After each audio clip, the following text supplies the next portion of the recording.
आज शुरुआत करेंगे लखनवी अंदाज। इस चैप्टर के राइटर हैं यशपाल। वैसे तो यशपाल की जो राइटर हैं काफ़ी सारी उनकी कृतियां हैं। ये आप देख सकते हो, उनका जन्म पंजाब के फिरोजपुर में हुआ था और ये उनकी कृतियां हैं। और दरअसल हम बात कर रहे हैं लखनवी अंदाज की।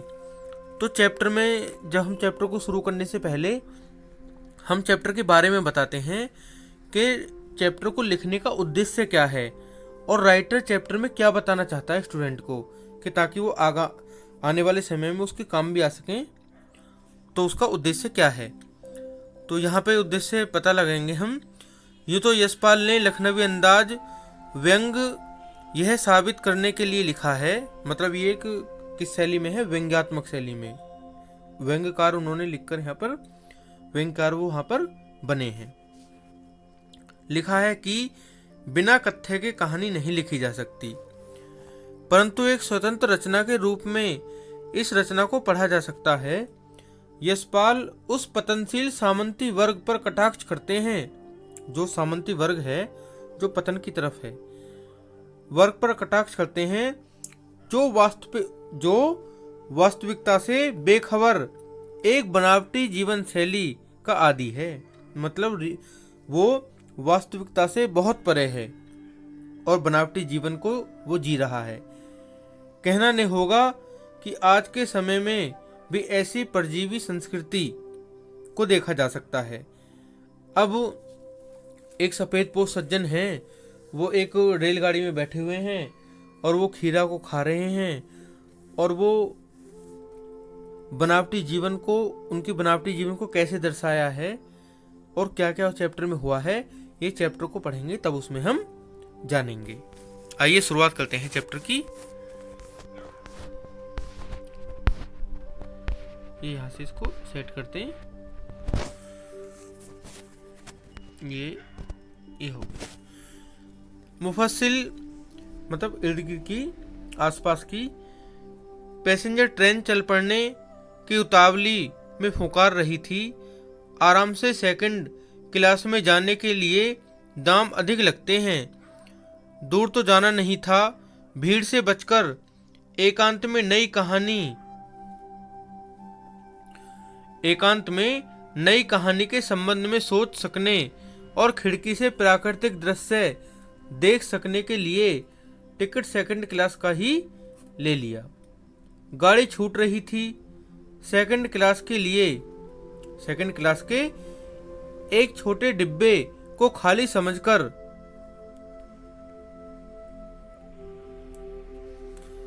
समझकर जरा दौड़कर उसमें चढ़ गए। अनुमान के प्रतिकूल डिब्बा निर्जन नहीं था, मतलब खाली नहीं था, उसमें बैठे हुए थे। एक बर्थ पर लखनऊ की नवाबी नस्ल के एक सफेदपोश सज्जन बहुत सुविधा से पालती मारे बैठे थे। सामने दो ताजे चिकने खीरे तौलिया पर रखे थे। डिब्बे में हमारे सहसा कूद जाने से सज्जन की आंखों में एकांत चिंतन में विघ्न का असंतोष दिखाई दिया। सोचा हो सकता है यह भी कहानी के लिए सूझ की चिंता में हो या खीरे जैसी अपदार्थ वस्तु का शौक करते देख जाने के संकोच में हो। नवाब साहब ने संगति के लिए उत्साह दिखाया। हमने भी उनके सामने की बर्थ में बैठकर आत्मसम्मान में आंखें चुरा ली, मतलब हमने वहां से आंखें हटा ली। अब क्या होता है आगे। ठाली बैठे कल्पना करते रहने की पुरानी आदत है। नवाब साहब की असुविधा और संकोच के कारण का अनुमान करने लगे।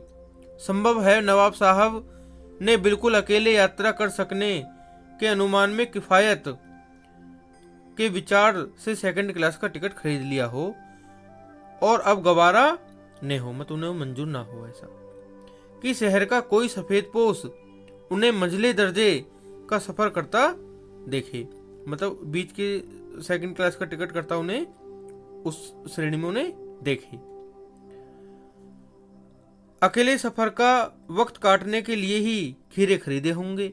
जो बैठे थे सामने, मतलब लेखक जो बैठा हुआ है वो आइडिया लगा रहा है। सफेद पोश के सामने खीरे कैसे खाएं? हम कनखियों से नवाब साहब की ओर देख रहे थे। कनखियों से मतलब तिरछी निगाह से हम नवाब साहब की ओर देख रहे थे। नवाब साहब कुछ देर गाड़ी की खिड़की के बाहर देखकर स्थिति पर गौर करते रहे। ओहो!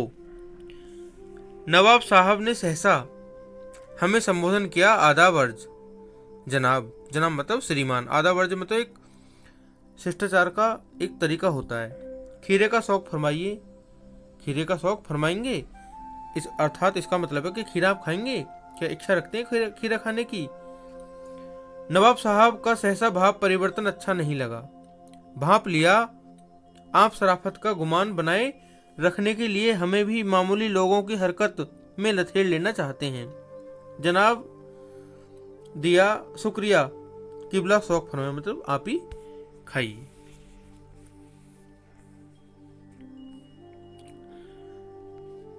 नवाब साहब ने फिर एक पल खिड़की से बाहर देखकर गौर किया और दृढ़ निश्चय से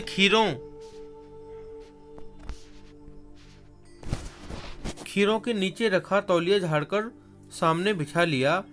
सीट के नीचे से लोटा उठाकर दोनों खीरों को खिड़की से बाहर धोया और तौलिए से पोंछ लिया।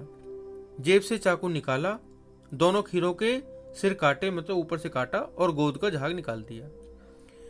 झाग निकाला, फिर खीरों को बहुत एहतियात से मतलब सावधानी से छीलकर फाकों को करीने से तौलिए से सजाने में लग गई।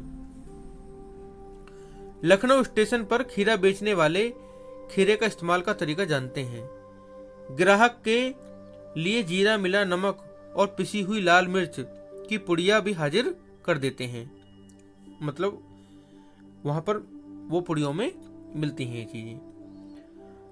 नवाब साहब ने बहुत करीने से खीरे की फाकों में जीरा मिला नमक और लाल मिर्च की सुर्खी, मतलब लाल मिर्च जो रहती हैं वो लाली उस पर बुरक दी। उनकी प्रत्येक भाव भंगिमा और जबड़ों के स्फुरण से स्पष्ट था कि उस प्रक्रिया में उनका मुख खीरे के रसास्वादन की कल्पना में प्लावित हो रहा था। मतलब प्लावित मतलब पानी से पानी आ रहा था मुंह में, है ना। हम कनखियों से देखकर सोच रहे थे मियाँ रईस बनते हैं, लेकिन लोगों की नजरों से बच सकने के ख्याल में अपनी असलियत पर उतर आए हैं।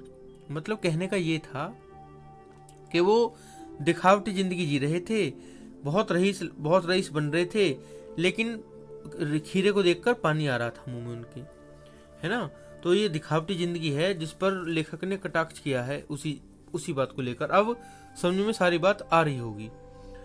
नवाब साहब ने फिर एक बार हमारी ओर देख लिया। वल्ला शौक कीजिए, लखनऊ का बालम खीरा है, नमक में छिड़क दिए जाने से ताजे खीरे की पनियाती फाके, मतलब जब हम खीरे पे पानी वो डाल देते ना, नमक वगैरह डाल देते हैं तो ऊपर पानी सा आ जाता है, तो उसको क्या बोलते हैं? पनियाती फाके, पानी आ जाना।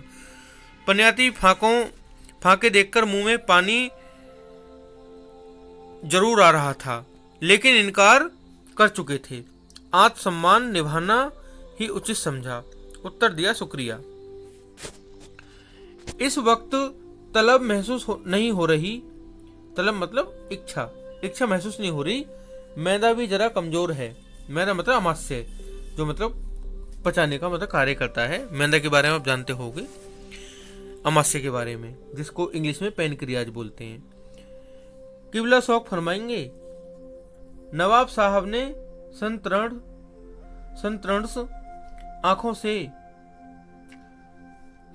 तृष्ण आंखों से नमक मिर्च के संयोग से चमकती खीरे की फाकों की ओर देखा।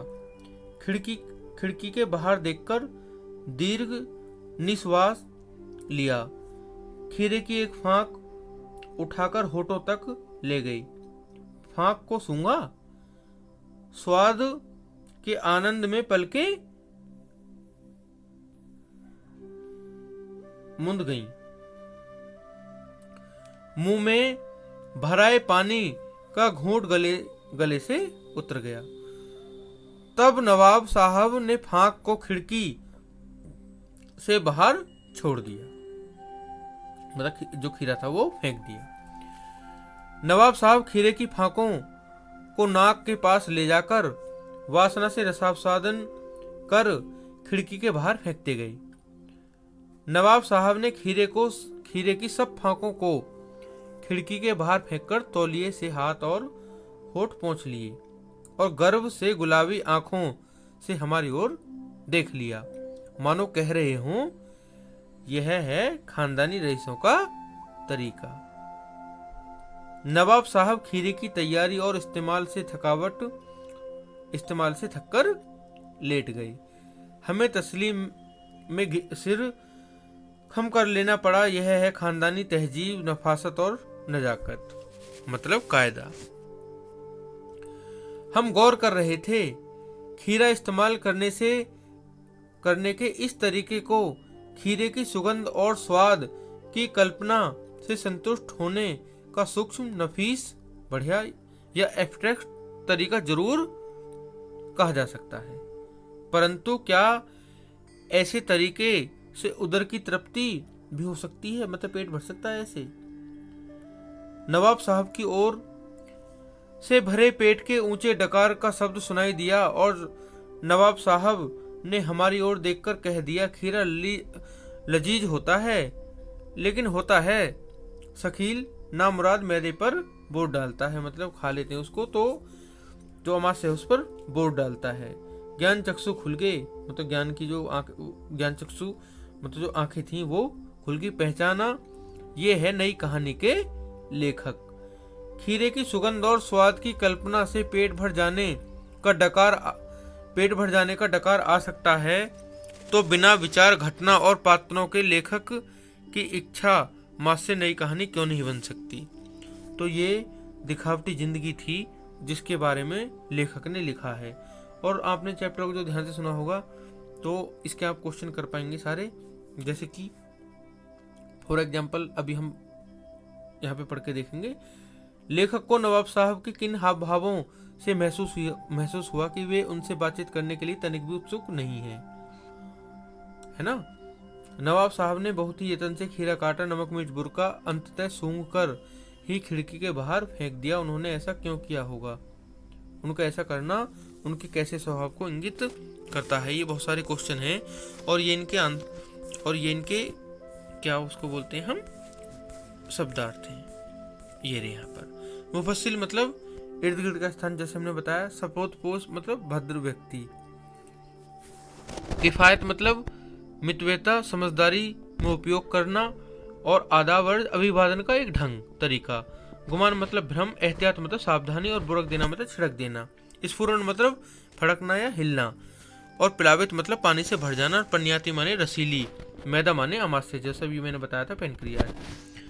तस्लीम मतलब सम्मान से सिर खम करना, सिर झुकाना। तहजीब शिष्टता, नफासत मतलब स्वच्छता, नजाकत मतलब कोमलता और नफीस मतलब बढ़िया।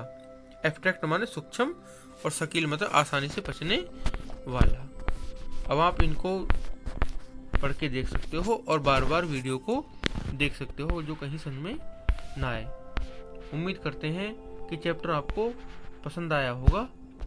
धन्यवाद।